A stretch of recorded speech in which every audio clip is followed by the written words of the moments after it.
दोस्तों, जो नियति में लिखा हुआ है उसे कोई नहीं बदल सकता, और जो नियति करती है वह सबसे अच्छा होता है।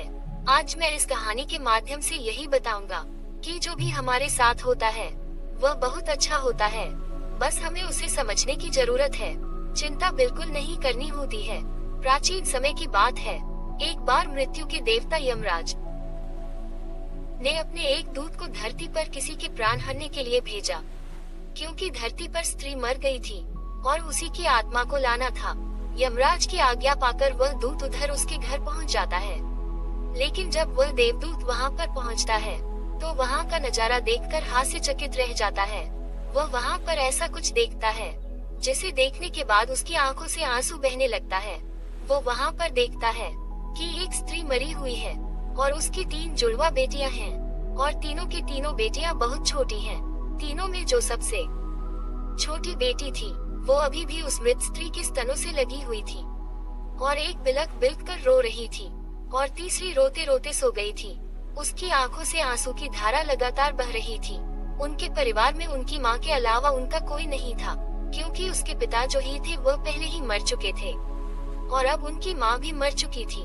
ये सब देखकर उस देवदूत को ये समझ नहीं आया कि अब वह क्या करे। अगर वह स्त्री के प्राण हर कर ले जाए तो इन नन्ही बच्चियों का ध्यान कौन रखेगा, और अगर वो नहीं लेकर जाएगा तो यमराज आज उसे दंड देगा। लेकिन उससे उन बच्चियों का दुख नहीं देखा गया, इसलिए वह स्त्री के प्राणों को बिना लिए ही खाली हाथ ही यमराज के पास पहुंच जाता है। और वहां पहुंचकर उसने यमराज को बोला कि मैं उस स्त्री के आत्मा को लेकर नहीं आ सका, आप मुझे क्षमा कीजिए। उस देवदूत की बात सुनकर यमराज को बहुत क्रोध आया। जब यमराज को क्रोध आया तो दूत ने उनसे कहा कि महाराज, शायद आपको वहाँ की स्थिति का पता नहीं है। अगर आप मेरी जगह होते तो शायद आप भी यही करते।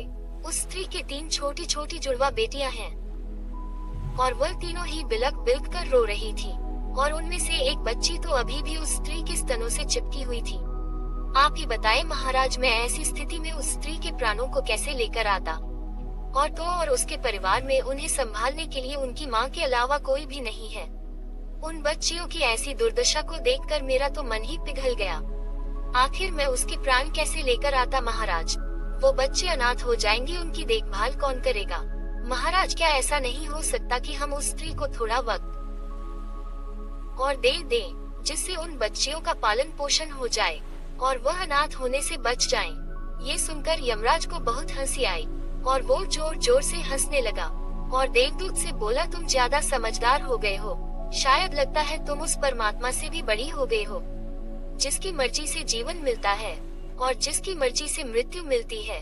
अच्छा चलो, तुम मुझे ये बताओ कि तुम मुझे आत्मविश्वास दे सकते हो कि अगर मैं उस स्त्री के प्राणों को छोड़ दूं, तो क्या उसके सारे दुख समाप्त हो जाएंगे?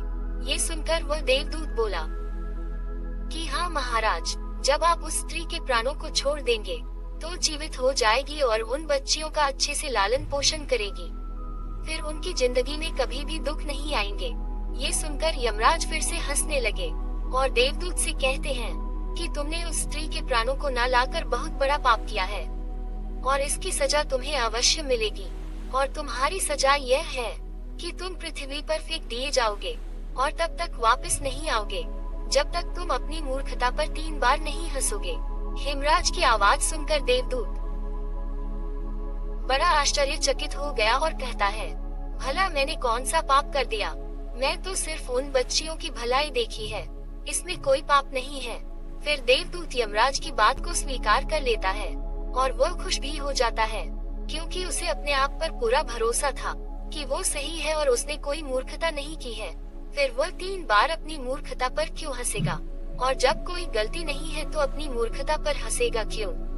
इसके बाद यमराज उस देवदूत को धरती पर फेंक देते हैं। उस समय कड़ाके की ठंड पड़ रही थी, ऐसी सर्दी थी कि हाल बेहाल हो जाए। यमराज उस देवदूत को नंग धड़ंग से धरती पर फेंक देते हैं। उसके शरीर पर एक भी कपड़ा नहीं रहता।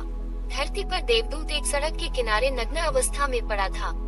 फिर उसी समय एक मोची वहां से गुजरा। वो कुछ पैसों की व्यवस्था करके ठंड के मौसम में अपने बच्चों के लिए गर्म कपड़े व कंबल लेने के लिए बाजार में जा रहा था।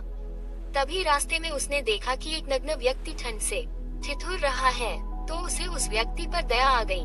उसने अपने बच्चों के लिए गर्म कपड़े कंबल लेने की बजाय उस नग्न देवदूत के लिए कपड़े कंबल खरीद लिए।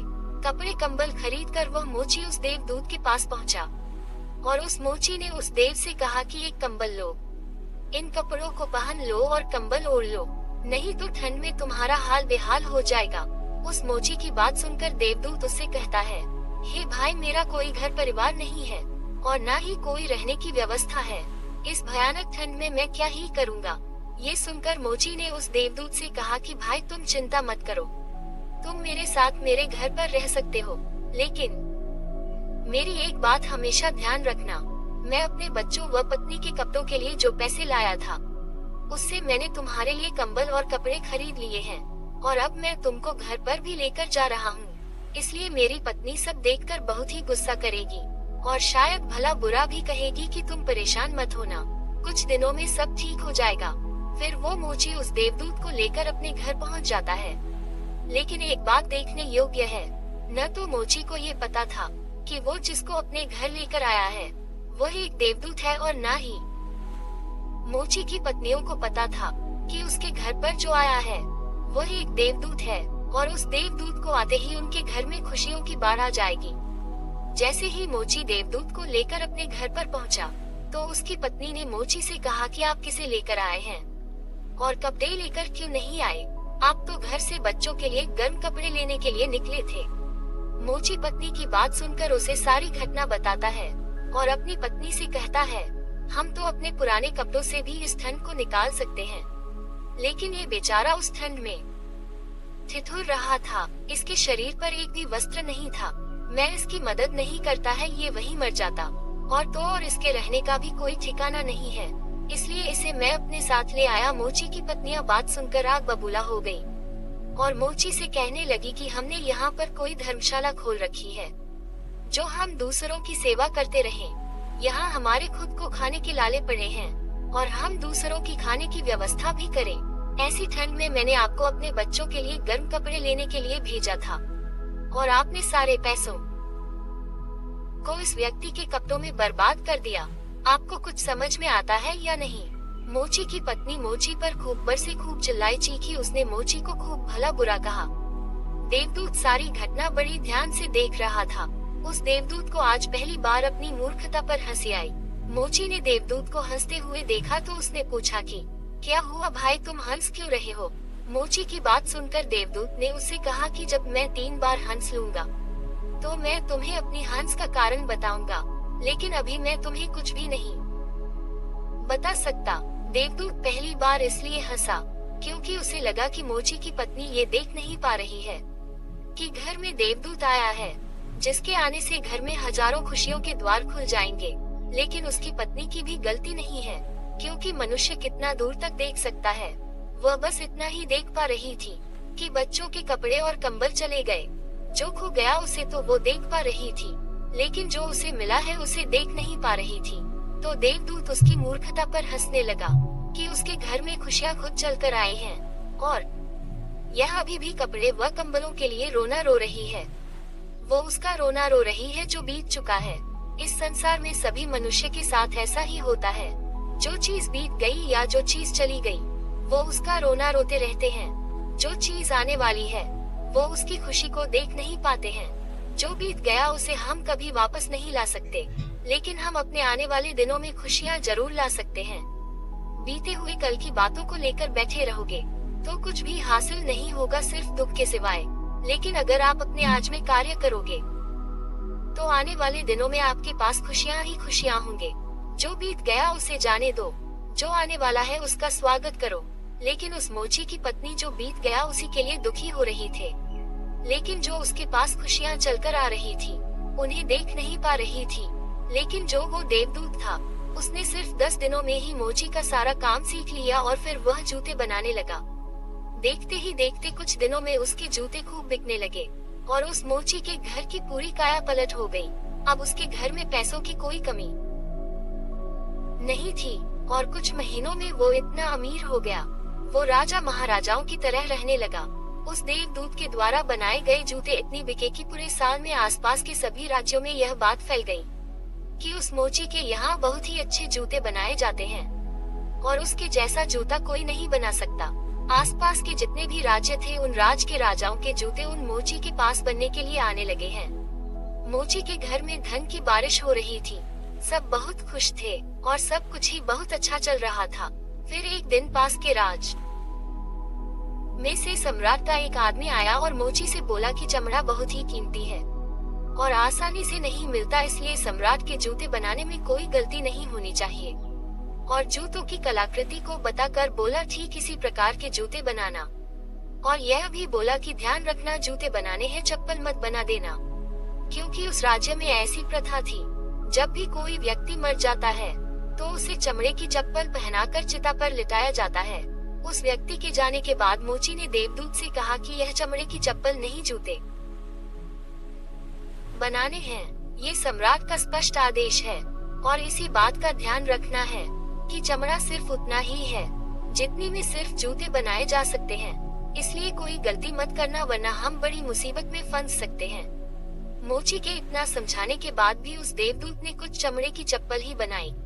और जब मोची ने देखा कि देवदूत ने जूते की जगह चप्पल बनाई है तो वह आग बबूला हो गया और गुस्से में इतना पागल हो गया कि डंडा लेकर देवदूत को बहुत मारा और कहा कि मैं तुम्हें बार बार समझाया था कि जूते बनाने हैं, लेकिन तुमने चप्पल बना दी। अब सम्राट हमें नहीं छोड़ेगा, तुम तो मरोगे ही, मुझे और मेरे परिवार को भी फांसी लगवाओगे। इतना सुनते ही वह देवदूत जोर जोर से हंसने लगा और उसी समय पीछे दौड़ते हुए हौंफता हुआ उस सम्राट का आदमी आया और बोला कि भाई जूते मत बनाना, चप्पल बनाना, क्योंकि सम्राट की मौत हो चुकी है। इतना सुनते ही मोची के हाथ से डंडा छुटकर जमीन पर गिर गया और उस मोची ने देवदूत के पैर पकड़ लिए और उससे कहा कि भाई मुझे माफ कर दो, मैंने तुम्हारे ऊपर हाथ उठा लिया, मेरे से बहुत ही बड़ी भूल हो गई। ये सुनकर देवदूत ने कहा कि कोई बात नहीं, मैं तो यहाँ पर अपनी सजा भुगत रहा हूँ।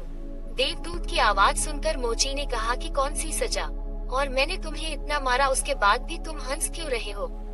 फिर देवदूत ने उस मोची से कहा कि जब मैं 3 बार हंस लूंगा तब मैं अपना सब कुछ बता दूंगा, अभी मैं कुछ भी नहीं बता सकता। इस संसार में मनुष्य उसी चीजों के पीछे भागता है जिसकी उसको जरूरत नहीं है। भविष्य अज्ञात है, उसे कोई नहीं जान सकता कि आगे क्या होने वाला है, उसे सिर्फ और सिर्फ परमात्मा जान सकते हैं कि आगे क्या होने वाला है। जबकि मनुष्य अपने अतीत के अनुभव के अनुसार निर्णय लेता है और सोचता है कि पिछली बार मेरे साथ ऐसा हुआ था तो अब की बार भी मेरे साथ ऐसा ही होगा, जबकि आगे क्या होगा किसी को कोई पता नहीं है।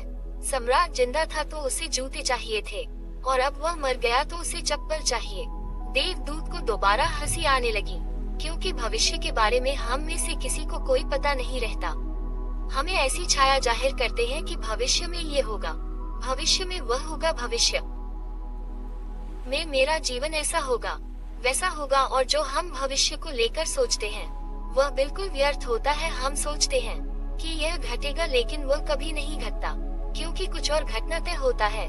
हमारी नीति भी हमसे ऊपर चलती है लेकिन हम बेवजह ही हल्ला मचाकर रखते हैं। चाहिए चप्पल लेकिन जूते बनवाते हैं।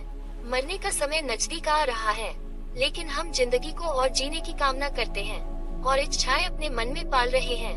बुढ़ापे में जवानी की शौक करने की कोशिश करते हैं। फिर उस देवदूत को अपनी मूर्खता पर दूसरी बार हंसी आई और उसने सोचा मुझे क्या पता कि उन लड़कियों का भविष्य कैसा होगा, और मैं फालतू में ही यमराज से बहसबाजी कर आया, बेवजह ही बीच में पड़ गया। और यही सोचकर उसे अपनी मूर्खता पर फिर से हंसी आ गई। ऐसे ही दिन निकलते गए। कुछ वर्षों के बाद एक और घटना घटी। देवदूत मोची की दुकान पर बैठकर जूते बना रहा था, तभी वहाँ पर 3 जवान लड़कियाँ आई, उनके साथ एक बूढ़ी औरत भी आई। उन तीनों लड़कियों की शादी होने वाली थी, इसलिए वह अपने जूतियों की नाप देने आई थी। जब देवदूत ने उन तीनों लड़कियों को आता देखा तो वो उन्हें देखकर ही पहचान गया कि यह तो वही लड़कियां हैं जिन्हें वह वृद्ध माँ के पास छोड़कर आया था, और इन्हीं के कारण वह आज इस संसार में सजा भुगत रहा है। जब देवदूत ने उन लड़कियों की हालत देखी तो उनकी हालत देखकर लगा कि यह तो किसी बड़े घराने की लड़कियां हैं, और वह तीनों लड़कियां बहुत ही सुंदर लग रही थी। फिर देवदूत ने उन लड़कियों से पूछा कि तुम्हारे साथ यह बूढ़ी औरत कौन है। देवदूत की बात सुनकर बूढ़ी औरत ने जवाब दिया कि मेरे पड़ोसन की लड़कियां हैं। बचपन मैं इनकी माँ मर गई थी और ये बेचारी बहुत गरीब थी। इनके पास खाने को भी कुछ नहीं था। इसके माँ के पास तो इनको पिलाने के लिए दूध भी नहीं था। उनकी माँ तो इनको दूध पिलाती पिलाती ही मर गई और मेरे पास कोई औलाद नहीं थी। इसलिए मैंने इन तीनों बच्चियों को अपनी औलाद की तरह पाला और अभी इनका विवाह एक सम्राट के घर होने जा रहा है। देवदूत उस बूढ़ी अम्मा की बात सुनकर पूछने लगा कि अगर इसकी माँ जिंदा होती तो ये तीनों बच्चियां भयानक गरीबी और भूखमरी में पड़ी बली होती और इनका विवाह कभी भी धनी परिवार में नहीं होता और न ही इस बूढ़ी औरत की सारी संपत्ति उनके नसीब में होती। इस बूढ़ी औरत की तो कोई औलाद नहीं है, तो इसकी सारी संपत्ति की मालिक भी ये तीनों बेटियां हुई है। और फिर वो देवदूत अपनी मूर्खता पर तीसरी बार हंसा। उसने उन लड़कियों के लिए अब तक की सबसे सुंदर जुतियां बनाई और मोची के आने पर उसे सारी बात बताई और मोची से कहा ये तीनों कारण थे मेरे हंसने के। अब तक मुझे मेरी गलती की सजा मिल रही थी। अब मैं समझ गया कि नियति सबसे बड़ी है, कि जो भी करती है वह बहुत अच्छा करती है, लेकिन हम उतना ही देख पाते हैं कि जितना हम देख सकते हैं। जो हम नहीं देख सकते वो बहुत ही बड़ा व विशाल है और जो हम देखते हैं वह स्पष्ट रूप से नहीं होता। हम उस बात का अंदाजा कभी नहीं लगा सकते हैं कि आगे क्या होने वाला है। इसके बाद में देवदूत मोची से कहता है कि अब मेरी सजा पूरी हो चुकी है, इसलिए अब मैं यहाँ से अपने लोक में जा रहा हूँ। दोस्तों, हमें ये कहानी से सीख मिलती है कि आज घटी घटनाओं को देखकर हम इस बात का अंदाजा कभी नहीं लगा सकते ये घटना हमारे लिए अच्छी है या फिर बुरी है। समय के साथ हमें सभी चीजों का उत्तर मिल जाता है। हम किसी भी चीज को देखकर अच्छा या बुरा नहीं कर सकते। महात्मा बुद्ध कहते हैं कि न ही अतीत के लिए पश्चाताप करो और न ही भविष्य की चिंता करो, बस अपने आज में जियो, क्योंकि एक वही मात्र तरीका है सभी चिंताओं से मुक्ति करने का। कल के लिए की जाने वाली चिंता आपके कल को बदले या न बदले पर वह आपकी आज की खुशियाँ छीन लेंगे। चिंता एक ऐसी बीमारी है जो आपकी हर खुशी छीन लेती है। चिंता का कोई वास्तविक अस्तित्व नहीं होता। चिंता ऐसा भाव है जो आने वाले भविष्य के डर से पैदा होता है। जिन बातों पर आपका नियंत्रण नहीं है उन बातों के बारे में बार बार सोचना, बस यही तो चिंता होती है। और एक बार आप सोच कर देखिए कि जिन बातों पर आपका नियंत्रण नहीं होता, जिन बातों को आप बदल नहीं सकते, उनके बारे में आप दिन भर चिंता करके क्या बिगाड़ लेंगे।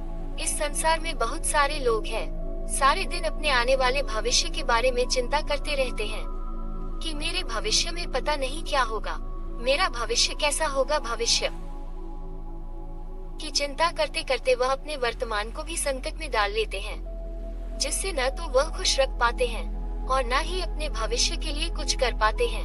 हम अपने आज में यानी कि वर्तमान में काम करके अपने भविष्य को सुंदर बना सकते हैं, लेकिन हम में से अधिकतर लोग अपने आज में सिर्फ भविष्य की चिंता ही करते रहते हैं।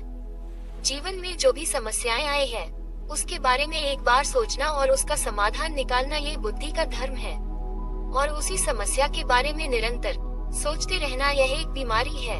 जब आपका मन किसी एक विचार पर अटक जाता है और फिर बार बार वही आपके मन में आती रहती है, तो ऐसे विचार आपकी हर खुशी छीन लेती है। चिंता का सीधा सा अर्थ है कि जो हुआ नहीं इसके बारे में व्यर्थ का सोचना। चिंता करके आप क्या बदल लोगे, लेकिन अगर आप सोचने की बजाय कुछ करोगे तो आप जरूर कुछ न कुछ बदल लोगे। लेकिन सभी लोग सिर्फ और सिर्फ कल के बारे में सोचते हैं, जिससे उनका कल का तो पता नहीं कि वो अच्छा होगा या बुरा होगा, लेकिन ऐसा करके वह अपने आज की खुशी छीन लेते हैं। चिंता का एक दिन आपको एक हफ्ते से ज्यादा थका देता है। दुख बाहर की परिस्थितियों में इतना नहीं होता जितना कि आप अपने मन में बिठा कर रखते हैं। कोई भी काम इतना कठिन नहीं होता कि जिसे आप नहीं कर सकते, लेकिन आप पहले ही इसके बारे में सोच कर उसे इतना कठिन बना देते हैं कि फिर वो आपसे होता ही नहीं है। दोस्तों, कल जो होगा उस पर हमारा नियंत्रण नहीं है, इसलिए अपने आज में खुश रहो और अपने आप से कहो कि जो भी हो रहा है मेरा नियंत्रण नहीं है और जो भी होगा उसे मैं अच्छा बनाऊंगा। मैं फालतू की चिंता करके अपनी जिंदगी को खराब क्यों करूं? मैं अपने आज में इतनी मेहनत करूंगा कि मेरा आने वाला कल बहुत ही सुंदर होगा। धन्यवाद।